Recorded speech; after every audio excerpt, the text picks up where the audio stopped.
unacceptable. Since it's deviant behavior, homosexuals should be closeted, right? So the idea is, since specifically the sex act, for both men and women, is considered deviant behavior, the behavior forces them into the closet, right? That's sort of the idea. Heterosexuals want to keep, then, the argument is that heterosexuals want to keep gays in the closet. But that's sort of false, right? Because even members within the community want to be closeted. And the question is, why would it be the case that if I was actually a homosexual man, why would it be the case that I want to be in the closet? If you think about it, there's a twofold pressure to be in the closet.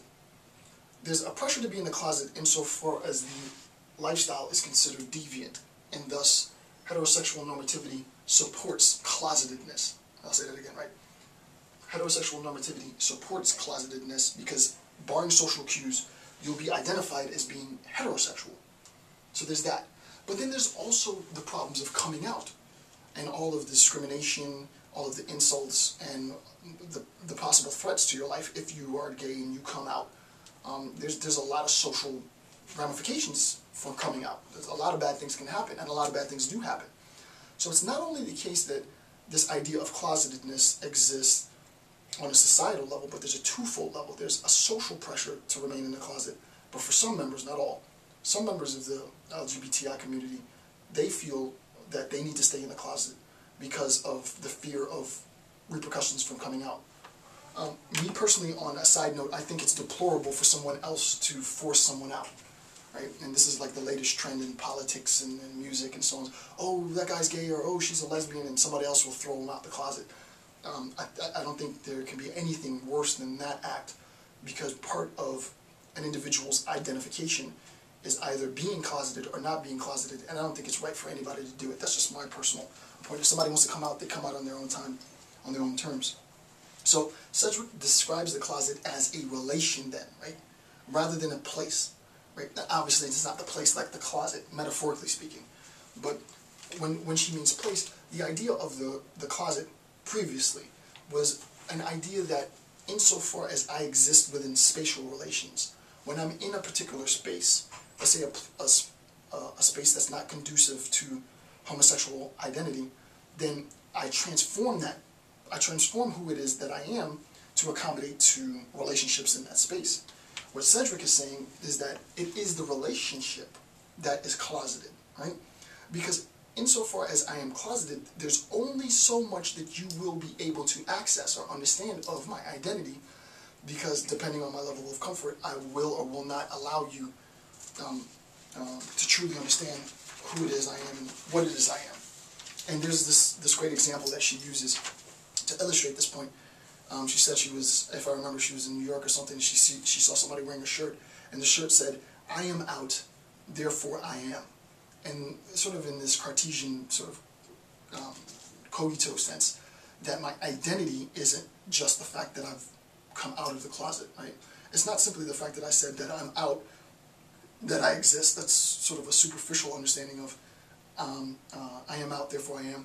It's a recognition that insofar as I have constructed my identity, it is your recognition of me that is out, right?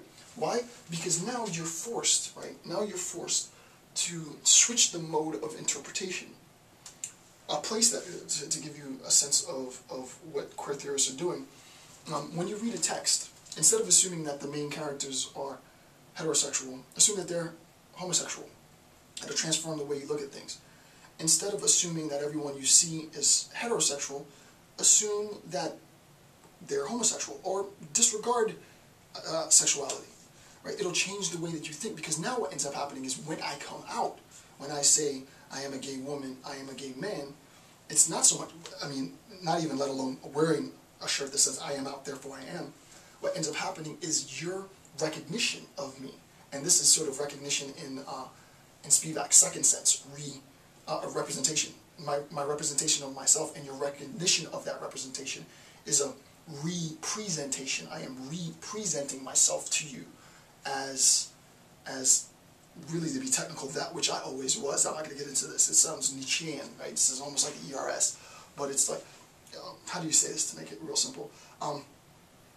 You are able to, you, heterosexual population, are able to see me for who I have always been. And that your recognition of me was what was misconstrued, not my identity for myself. So you need to transform how you interpret the world. It's not me that needs to change, it's your perception that needs to change, because then you'll be able, with a change in your perception, to see what I've always been. Right? That's really the what's being said, and that's an obvious benefit, that's an obvious pro. The con to that, however, is that if it's the case, and this is why some people choose to stay in, if it's the case that you need to transform how you see me, sometimes it's such a visceral transformation that people they're pissed. They want to do you wrong. So you have a friend that, you can imagine, right? You have a friend that you're really close with. I'm going to create a real general example. Two guys, big macho, both play football, buddies, you know, they slap each other on the butt after the game, whatever. Hey, Tom, let's go to the, yeah, you drink beers together, blah, blah. And you've known this guy for years, and then you feel comfortable enough, and you go to Tom and you say, hey, Tom, hey. And he's like, hey, what's up, man? I just want to let you know, we've been friends for, 10 years, and I'm gay. Oh my goodness, right? The fact that my default mode of identifying you as heterosexual has been transformed can be too much, and hence violence unfolds, whatever, violence in the worst sense, sort of alienation, and also in a very bad sense, right, but not non-physical sense. So there's, and this is exactly why other people, I believe, shouldn't force people out. So I want to end this section, and again, I decided to spend as much time on queer theory as I did. I mean, we're 2 hours now into the lecture on queer theory. I decided to spend this much time on it because, there's a lot of research that's done. There's a lot of books that have been written.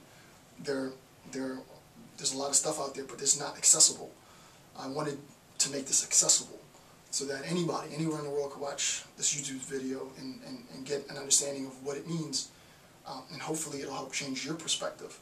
But I want to end with a quote from Cedric. Cedric says, "But in the vicinity of the closet, even what counts as a speech act is problematized by the perfectly routine basis.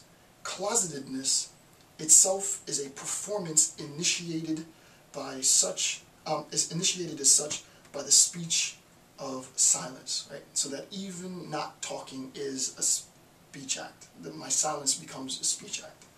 Not a particular silence, but a silence that accrues particularly by fits and starts in relation to the discourse that surrounds and differentially constitutes it. So that when we're talking about identification, specifically identification within the queer community, queer culture, the queer theorists always recognize that I, as a member of the culture, have to always take into account what I say and also what I don't say. My acts of coming out identify me, but my silence also, in some senses, identify me as well. And what ends up happening is that the burden for modes of identification within the community need to be members within the community and them alone.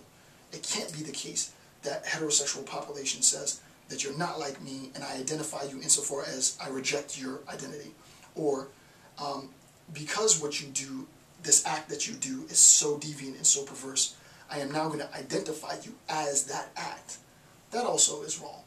It needs to be the case that members within the community formulate their own identity formation, and the presentation, the representation of that identity is situated within a total sort of global nexus of variations of identity, right? It's this nexus of many different ways to identify yourself. To me, it seems pretty easy, but it's easier said than done. So with that, I want to conclude this section on queer theory. I want to thank you for taking the time to watch my videos. I'm Dr. Jason J. Campbell. Have a good day.